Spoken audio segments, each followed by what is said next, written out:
Hey everyone, it's Carter King. If you're an educator, a leader, or just a parent who wants to teach kids about space, check out my newest book, Carter's Journey Through Space. It's available now on Amazon, Target, and bookstores everywhere. Come explore the universe with me.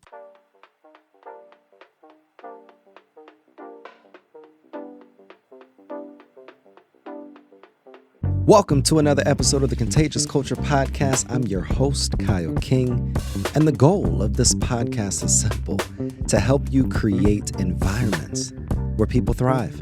Through real conversations, practical strategies, and powerful stories, we equip leaders, educators, and change makers just like yourself to build cultures rooted in purpose, performance, and authenticity. Because culture isn't something you talk about, it's something you live. This is the Contagious Culture Podcast. Let's get started. Welcome back to another episode of the Contagious Culture Podcast. I'm your host, Kyle King, and the goal of this podcast is simple: to help you create an ecosystem, an environment where people thrive. Look, I have on someone today that I highly, highly respect. Somebody that when you think of the word disruptor, when you think of the word trailblazer, when you think of the word unicorn, it is this person. He is, man, and a thought leader. He's just an amazing human being, somebody that leads with their heart, and somebody that is truly creating change in the social impact space. When you have your next event, your next conference, your next podcast or panel, you have to have this person there. My man, Vu. How you doing, my friend? Hey, Kyle, I'm pretty good. I'm calling in from Seattle, which is on Duwamish land. And yeah, things have I love it. been great. How are you? Man, I'm amazing. I really am. I was been having a lot of conversations, and people ask like, how are you? And normally you just, good. But I'm really operating in flow, and I really feel like I'm living the life that I prayed for some years ago. And I just have this spirit of abundance where I just feel super happy all the time. And it's such a great feeling. That's amazing. I mean, considering everything that's going on right now, No, the fact literally. that you can hold on to some joy, I highly commend you for that. Because I I think appreciate you. it's a little hard to hold on to joy these days sometimes. It is. And I think, I'm finding more opportunities to be grateful of the things that I see, that I can touch, that I have around me, rather than allowing the noise of the economy and the administration and all of the mess that's going on around us to dilute or put a shadow on the light that I feel like we have. And there's so many ecosystems and spaces that I get invited to or we're creating, that there's really people out here doing really neat things like yourself. Yeah, yeah, it's fun. I mean, I feel like one of my friends said this is probably our chance to do our best work ever, Yeah. right. So everything we do is meaningful. So I try to take that into heart every No, day. I agree. Yeah. For somebody who doesn't even know who you are, like I know who you are. I feel like I stalked you online before I actually reached out.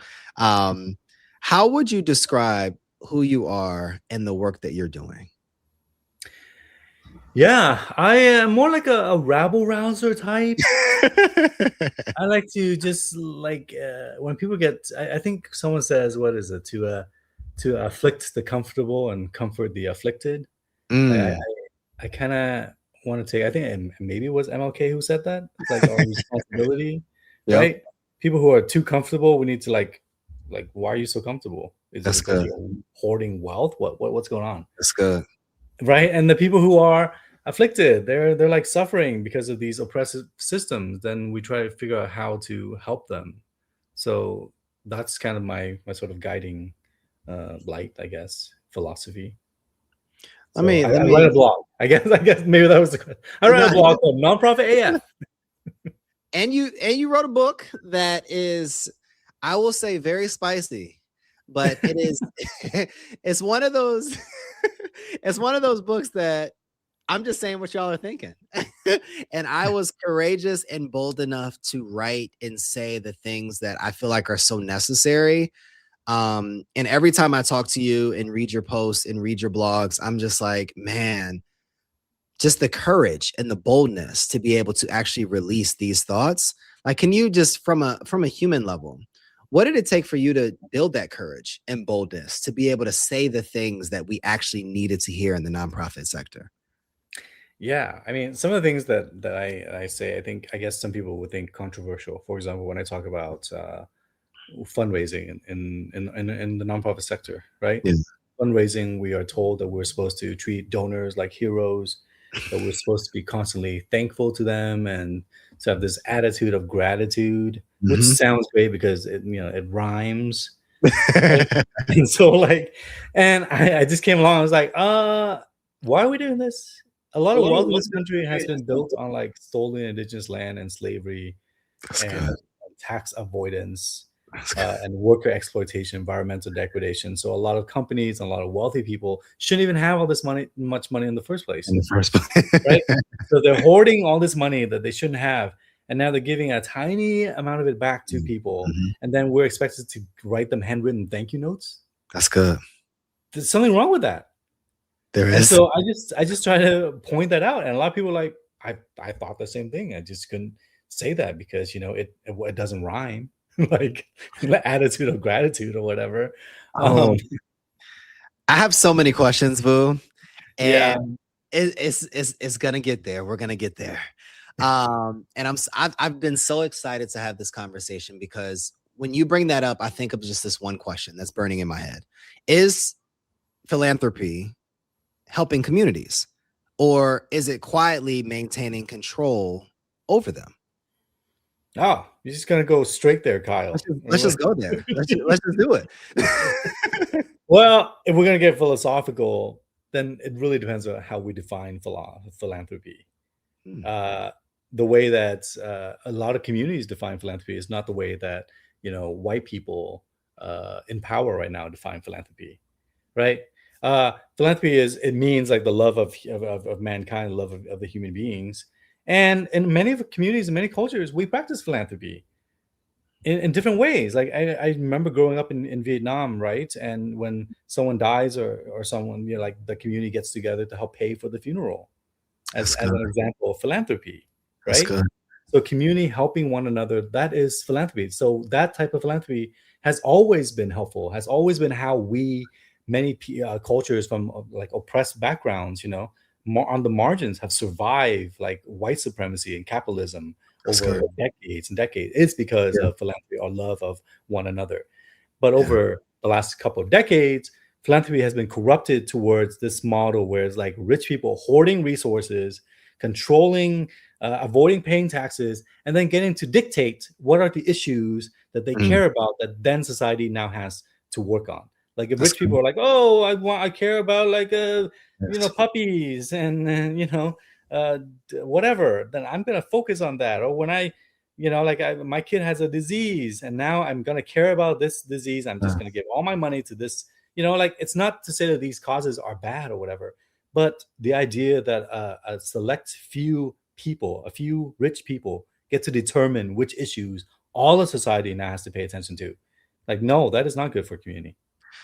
So who really holds the power though in the nonprofit ecosystem? It's donors and funders, most of whom Wow. are white. When you think about that, that's a tough conversation to have. Why are we so afraid though in the nonprofit ecosystem to name that directly? Yeah, I mean, there's tons of power dynamics. There's the fact that we rely on their funding in order to carry out many programs and services that our community members need. Yeah. So it's they hold the power. Like if you say something to offend certain people and they have money, then they may stop giving you money. In which case, then your community will suffer because now you can't provide housing and food to people. That's good. So what do we do differently, Boo? Like I'm a nonprofit leader. I'm wanting to grow. I'm making impact within my community. But we haven't established a quality or sustainable earned revenue model. But we don't want to just build our programming around the priorities of funders. But we recognize we need resources. It's such a weird double-edged sword. Like, what do we do? Yeah, these are the types of things that I thought about when I was writing this book, which is called Reimagining Nonprofits and Hmm. Philanthropy. And it tries to address some of these questions that you've been asking, Yeah. right? And I think that we have to kind of get out of this mindset that like we need to, here's a problem, and it has all these symptoms, and we need to Yeah. find money to address it, and we need to start looking about like, why are there these problems in the first place? I mean, we can still address it. We need to start thinking about like what do we need to do so that we don't even have these problems, and in fact we don't even need to be in existence as a nonprofit anymore. We can Yeah. just close, because then the problem is not there. We can just go out of business and do something else, right? In which case that will require us to think a lot bigger. Like think about, like, I don't know, like a homeless shelter. Yeah. In the book I mentioned a homeless organization, Yeah. and they were celebrating their 50th year anniversary, right? And I think it was on stage. I think maybe the board chair went up and did a toast to like 50 more years, to 50 more years, right? And I'm pretty sure everyone in the audience just like clapped and cheered, and Yeah. but if you think about it, that's not good. You don't want to be around 50 more years. You want to That's solve so homelessness and be done with it. that's so powerful. I had a conversation. This was last week with a friend of mine, Claire. She runs the Strong Like Sloan Foundation, and I asked her, it's like, what is your vision of your organization within the next 4 years? And then she was like, to not even be in existence. She was like, if we actually do our job, then we will cure cancer, and there's no need for our organization. And it's interesting that you connect with what she said, is because, like, wow, so many organizations, even in my city in Charlotte, they have these massive galas that take hundreds of thousands of dollars to put on and make millions of dollars, but we still have homeless people, and we still have affordable housing crisis, and we still have healthcare issues and food shortages and all of these things. So rather than us raise money for this symptom, why don't we just raise money to solve the actual problem in the first place? Why do we have this interesting dichotomy within the nonprofit sector where we're so focused on the symptom, but not really investing towards solving these real deal needs within our communities? Yeah, well, we need to do both. We need to address the symptoms because people are suffering, and we Yeah. also need to do the systems change work, the advocacy work. I think that a lot of people are reluctant, and a lot of funders are reluctant to fund that work because it requires us to be political. It requires us to be loud, Mhm. and to ruffle feathers, and on occasion to burn bridges. Because how do you change systems when the people are in power are like benefiting from? They're literally Yeah. getting rich from the fact that we have poverty level wages, and so on, and workers not being paid, and there's homelessness. Like they get rich, and then there's an entire system that tells them that when they do give a tiny little bit of amount of money, then they are treated like heroes and get handwritten thank you notes, Yeah. and all this stuff. That's really hard to to convince people to do. How do you define impact? Like, what is true impact, Fu, in your opinion? What is true impact? I mean, it really depends on the organization. I mean, for most of us, I think impact is being able to again address the problems that you're trying to solve, and then solving it, and then getting the hell out of there and becoming a wedding singer or whatever it is that you think about doing, right? Um, if we think about like what is the most effective, we might get into stuff where this is when I start getting into trouble and start burning bridges a bit. It's kind of like if we think about who is the most effective nonprofits and movements, it's conservative right-wing movements. Interesting. Like if you think about impact, who's really impactful? Turning Point USA, Charlie Kirk's organization. Yeah. In 2024, it had revenues of $87 million or something. Oh my God. And it has like over 1,000 chapters on in high schools, to and nearly 1,000 chapters in Mhm. colleges to Yeah. help g- train kids to see like the conservative viewpoints, and Yeah. and turn them conservative. So it's incredibly effective, and to the point where I think it's probably planning to expand to thousands more chapters across the country. Wow. So, and do we have anything like that on the progressive or the left side? We have plenty of organizations that do amazing work, but no one is funding them to the same revenues level as Turning Point USA. Can we break that down though? Why? Like what is so different on that side versus the other side? And is there things that we could learn from that side to be able to really drive more revenue opportunities and then impact reach opportunities as well? There's plenty of things we can learn. There was a report that came out, I think it was 35 years ago. It was written by a researcher named Sally Covington. And she analyzed the differences between conservative-leaning foundations and left-leaning, liberal-leaning foundations. Yeah. And found that the conservative-leaning ones were so much more effective. And she analyzed what they do. Here's the things that they do. Like, one is like they build institutions. And to build institutions, they fund organizations like 20 years at a time. Oh my God. Right? So over here on the progressive side, we're lucky if we get like a 2-year grant, 3-year grant, 5 years we're falling on the ground, kissing the ground. So they're like, here's 20 years of funding. 20 years. And it's huge, significant amounts of money. It's general operating funds, right? So they build institutions. They support their cultural warriors, which is why we have like so many conservative pundits. We can name like a dozen immediately, right? You and I can just name a bunch of them. Easily. We don't do that on the progressive side, which is why we have amazing people, but they're not anywhere near funded the same way that the right funds its cultural warriors. They're fully engaged in politics. So they know that getting politicians elected, right-wing politicians elected, it will help solve every single issue that they care about. They know that they control the judiciary, which is why they spend literally billions of dollars to shape the Supreme Court over the past several decades. And they control the media. That's why you see like every single media, Fox News, Sinclair, even like MSNBC, CNN, all of them have become more and more right because they know if they control that, they can control the propaganda. And that's what happens. Like those 5 key strategies, we just need to do them. We won't. Why? Well, I think one is because, again, people benefit from this. If the conservative movements and they're aligned with their strategies, right?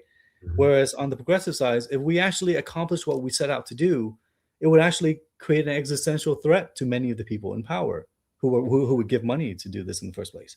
For example, foundations. If we were successful, then we wouldn't have foundations. We wouldn't have people. We wouldn't have philanthropists, right? We wouldn't have people to treat like heroes and write handwritten thank you notes to. And they like that. They don't examine that. And the other thing is like there's this white moderate problem that identifies one of like the 9 horsemen of nonprofit ineffectiveness in the book. And white moderation is what Dr. King in his letter from a Birmingham jail wrote. He's like, the biggest threat to justice are not the people burning crosses and wearing hoods and stuff. It's the very nice people on the side who are like, can we all just get along? Like, why are you being so rude? Can you just wait? Can you go through the right channel? Can you ask nicer? Yeah. And an example of this is, I think it was Beto O'Rourke, who was, I think it was a few years ago when there was another school shooting and like another mass shooting. Many children were murdered. And he was so mad that he went and I think he was cussing. He was using the F word. I'm talking about like, because he was so mad about all these kids being massacred. Yep. And you know what? He got in trouble because he used the F word. People were more mad at him for using the F word than they were about children being massacred in school. Yeah. Like that's an example of white moderation. People are like, we need to be more civil to one another versus, what do we need to do to address injustice? I have so many thoughts, and I'm thinking about what the leader or what the listener is wanting to ask in this moment. For somebody that is listening in right now, that wants to create change, wants to be a disruptor, they want to be able to do much more, but they recognize that boldness and courage that you have may cost them, and it may bring certain consequences. What do you say to that person? I would say that's completely valid. those concerns are valid. I mean, I have burned a bunch of bridges with people, for sure. I know there's a few foundations who hate my guts. Lots of people, especially fundraising experts, who've been teaching people how to do fundraising for a long time, Yeah. who've built careers out of telling people like you need to treat donors like heroes, Yeah. and weave a narrative about how they're heroes and need to thank them all the time. I'm like, no, you're actually causing injustice doing that, and they Mhm. hate my guts. So yeah, your fears are valid, and at the same time, we got to start thinking about what is our role in this moment, and Mm. what have the people in the past, like civil rights leaders in the past, and what do we owe to them to today, right? Mm. And also, I would also encourage those of us who have more privilege. So those of us who are male or white, able-bodied, neurotypical, cisgender, and so on, we have more privilege. And throughout history, it's always been like the people who are most on the margins, oftentimes women of color, trans people, disabled people, who have had to summon the courage because to like speak up against all these injustices, and they have always been the ones That's who have good. been punished for it. Yeah. So I start thinking of that when I start thinking like, like, should I be brave in this moment, or and I think about it, I have to be, because I have more privilege than a lot of people, Yeah. and I need to figure out how to use that privilege. Hey, it's Kyle. Sorry to interrupt your programming, but I got a quick culture check for you. How's your team's energy right now? I mean, literally, right now. Are people feeling inspired? Or are they just showing up? See, here's the truth: culture doesn't change because we talk about it, it changes because we live it actively every single day. And that's what I help organizations do: build contagious cultures that people actually want to be a part of. Through keynote talks, interactive trainings, and hands on consulting, I help leaders transform the way their teams connect, perform, and grow. So if your culture needs a little bit of spark, let's light it up together. Visit theculturelab.org, again, theculturelab.org, or connect with me directly on LinkedIn at Kyle S. King to learn more about how we can work together. Because remember, your culture is contagious. Make it worth catching. Now let's get back to the program. Walk me back through your career that got you to here. Yeah. Like, what were the steps that you took that, and really the moments and the things that you had to experience before you wrote your book, before you started your blogs, before you started really sharing your message and your perspectives? What were those beginning foundational bricks that you had to lay prior to you building what you've built today? Yeah, well, I got a degree in social work, which made my parents very proud. They were not proud, especially since I dropped out of pre-med to become a social worker. Oh man. Right. And then but I was like, I don't want to, I don't want to be a doctor. Yeah. I think we didn't have enough people in like community development and organizing and social work type stuff. And so I thought I'm going to go and where I'm really needed, even Mm. though no one in my community understands or appreciates it. And I'm probably going to end up very poor. And so, so I got my master's in social work, and I got no one would hire me because I had no experience. So I got into this program that was under AmeriCorps, and that sent me to an organization that was really focused on community, the Vietnamese community. Mhm. And I was there at this organization that had a budget of, I think, like $14,000 or something. And I was sent there, and I was like, oh my god, what am I doing here? This organization has no infrastructure. There's I looked at the filing cabinet. There was like some Wendy's wrappers or something in there. Um, I was like, oh shoot. But throughout that year, I realized like a lot of things that I had learned in my master's in social work program were things that didn't really apply to a lot of communities that were on the margin. It's like I learned how to run basically a white-led organization. Mm. So a lot of the things that I learned were not only ineffective, but sometimes kind of destructive. Like I remembered going to a funder and saying, "Hey, what do we need to do so that you will give us money? You won't give my organization money. And they said, well, your board members have been on your board for way too long. You need to get rid of them, or we're not going to give you any money. So I went to my board members and I said, y'all got to go. It's all your fault that we're not getting your money. And they were so hurt, right? They were so hurt. And I realized I learned this valuable lesson that these were board members who had gone through a war. They went through the Vietnam War. They were traumatized, and they lost their sense of identity. Like they lost their homeland. They lost a lot of family members. They nearly lost their lives. Now they're over here, and they just want to build some sense of identity and community again. And so they joined this board. Wow. Right. And so the board was not just something for them, like a hobby for them, or like a nice thing to do that for most people who join board, or even a career builder sometimes, or a combination of those things. For them, it was like a deep sense of identity and community. So for me, this asshole to come in and be like, y'all got to go. I got to leave. Because these random people that I just met just said that you need to go. Like, that was very disrespectful, right? So I went to the funders and I said, actually, I realized that that's not respectful for me to ask them to leave. Like, why do I have to ask them to leave? Like, if they are doing their work here and it gives them meaning and is helping the organization, then why do they need to leave? Why can't you just fund this community because it needs the funding? Yeah. Why do we need to play these games of yours and fit into your image of what an effective board looks like? That's good. Yeah, so then that made me realize that all the shit that we've been learning, fundraising, boards, like everything, is all like they don't necessarily apply or are effective to many communities that we're trying to serve. And so the model has to change.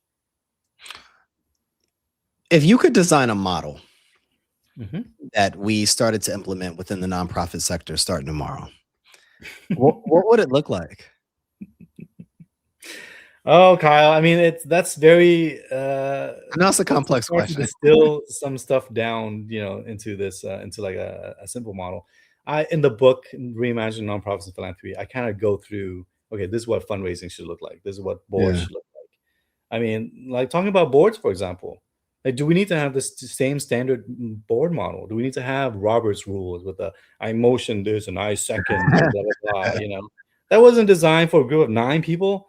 That was like some dude named Henry Martin Robert, who in like 1876 took the U.S. Congress parliamentary procedures and wrote them down into a book. And now 150 years later, we're still using this. It was designed for like a group of 400 people, not like 9 people eating hummus and goldfish crackers, So, but we're still using that. So like, we don't need to have a board that looks like that. Or leadership. Do we need to have one CEO or one ED, one executive director at the top? This is a model that we inherited from the corporate sector. Do we need that?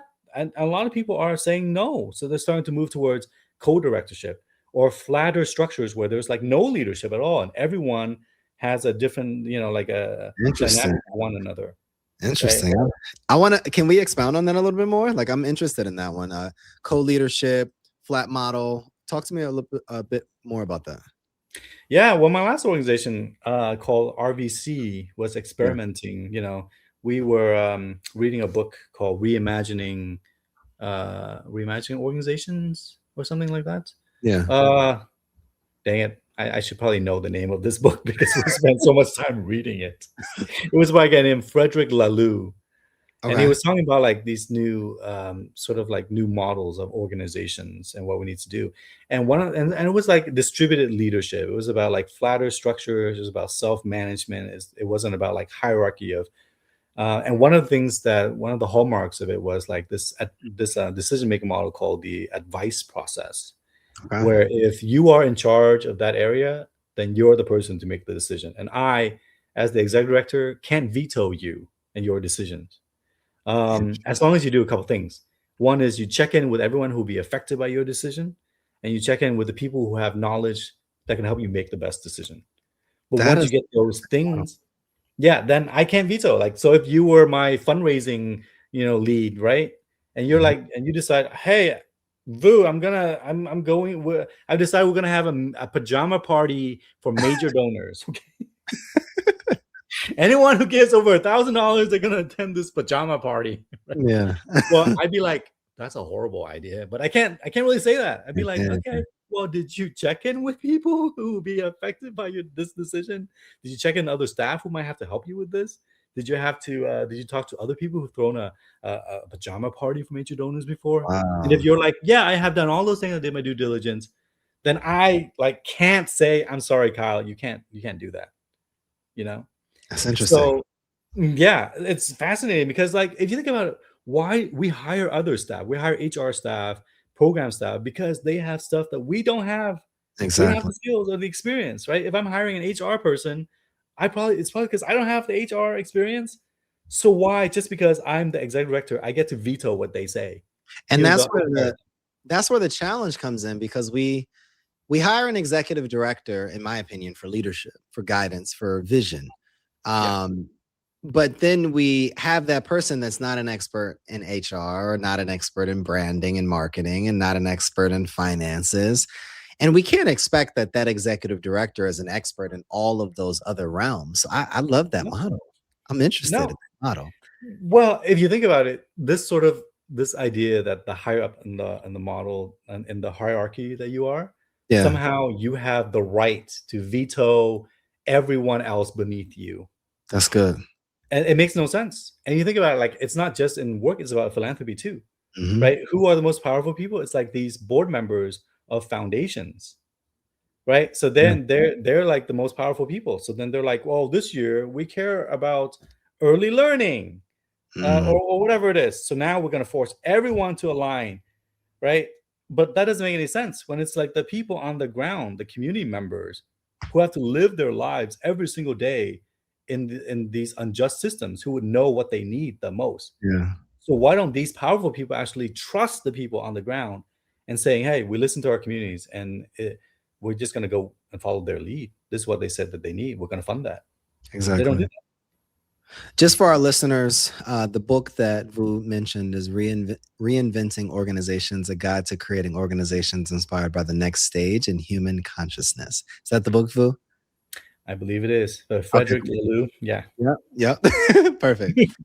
I'm interested in, you mentioned it, and then we focused in on this leadership model. If you were to redesign boards and how we implement board meetings and recruit board members and our expectations for board of directors, what would that look like?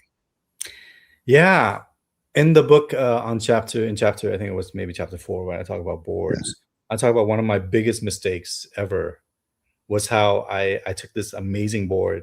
When I first founded my organization, RVC, we had this incredible board. It looked like the community, and it met quarterly. It was like 30 or 40 or 80 people would show up for this meeting. We would have childcare, we would have activities for kids. We had food. It would last 3 hours, and then during that time, we would vote on like our values and the strategic direction. All that. It Yeah. was so great. And then as we got more and more money, I was like, you know what we need? We need a traditional board of like 8 people who meet once a month and yell at me for stuff and be extremely risk averse towards everything. And so we moved away from that amazing community model into this traditional model, and it was awful. Like I nearly quit several times because of Wow. how, like, I took these amazing leaders who were incredible as individuals, but then placed them into this structure that trained them to be risk averse Yeah. and to treat staff as if like they're like people to be distrustful of instead of Exactly. partners to work towards. So I Exactly. think we got to rethink that. Some organizations are, I describe like the minimally viable board, for example, which is a board Mhm. that just does the very basic minimum stuff, Yeah. and that's legal compliance. And it might be partnered with a community board like the one that I had, and that community board doesn't have any official or formal legal power, but it's the Mhm. ones that drive values and directions and stuff, right? Interesting. um, People are moving. I think a lot of people are starting to explore different ways of conducting board meetings, where it's not so structured and corporate and stuff. Like we start thinking about like how native communities run their meetings, community gatherings. It's more circular than hierarchical. where Exactly. maybe everyone has a chance to say something and it goes in a round and stuff, you know. So there are certain things we can do differently with boards.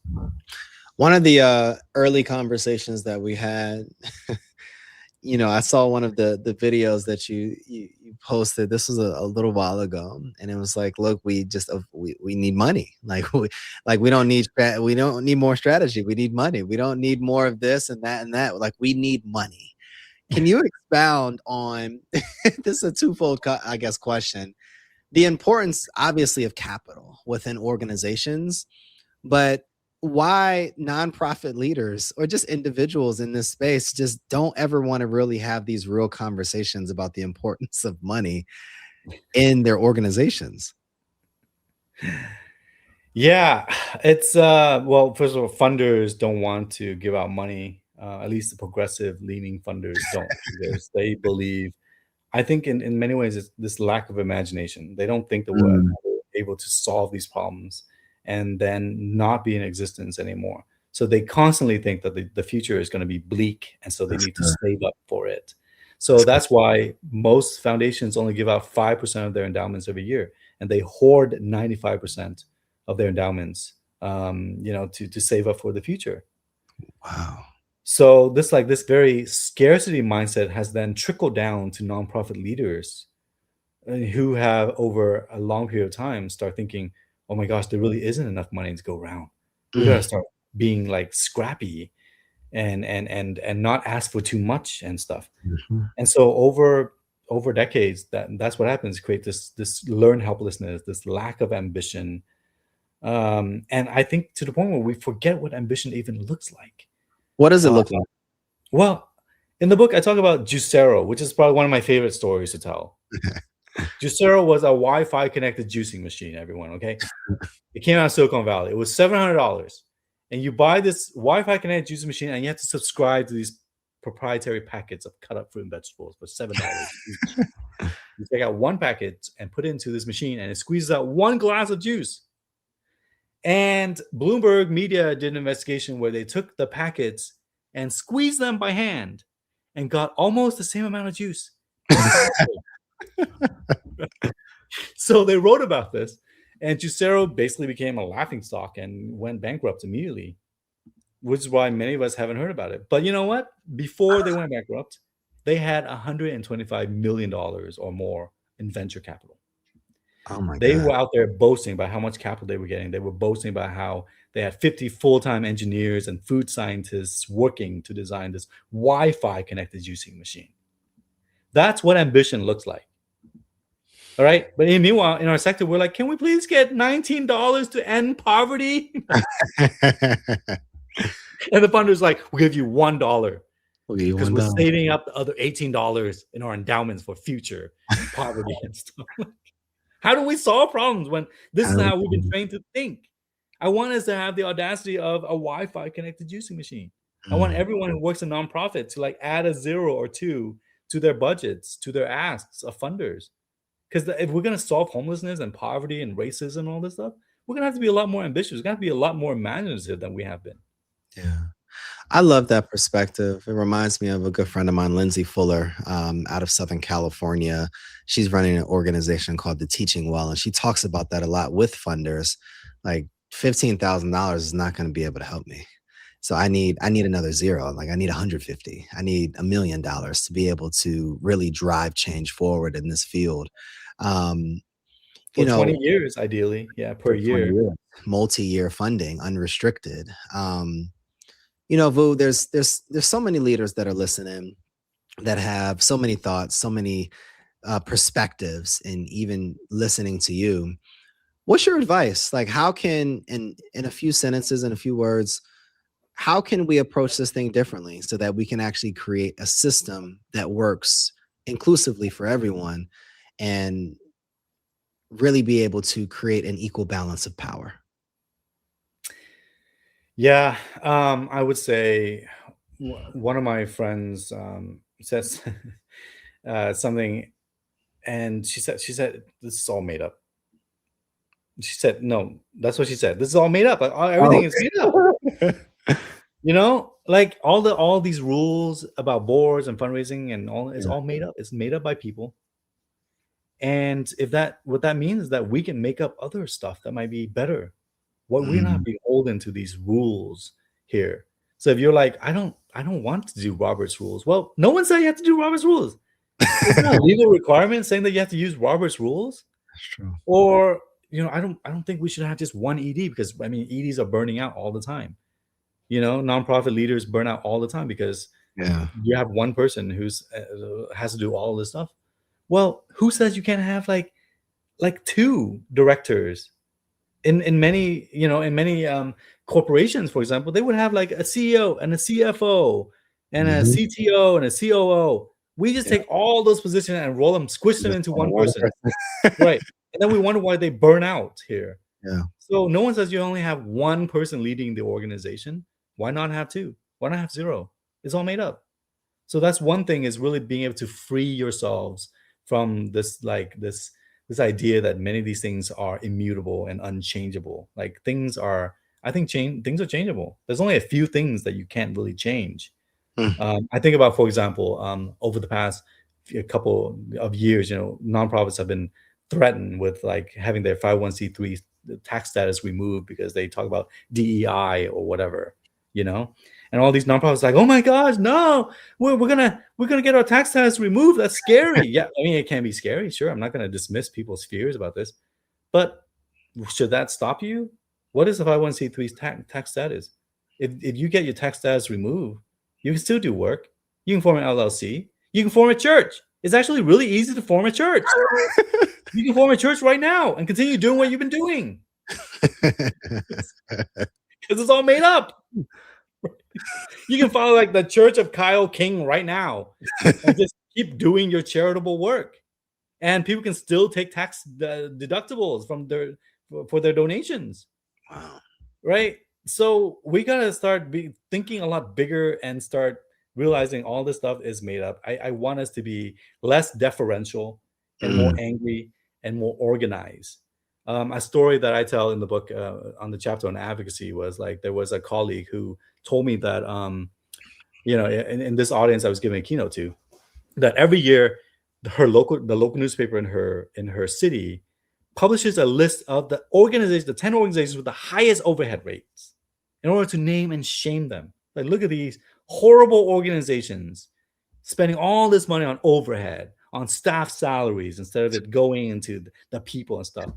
And the colleague was like, oh, we're so terrified of being on this list, and then everyone else in the audience was like, you know what you should do? You should allocate more money. You should use Excel formulas to allocate more money into programming and less into like administrative. That will like cut down your overhead rate so it makes it look better. And people just keep giving that type of advice until someone else is like, why are we putting up with this?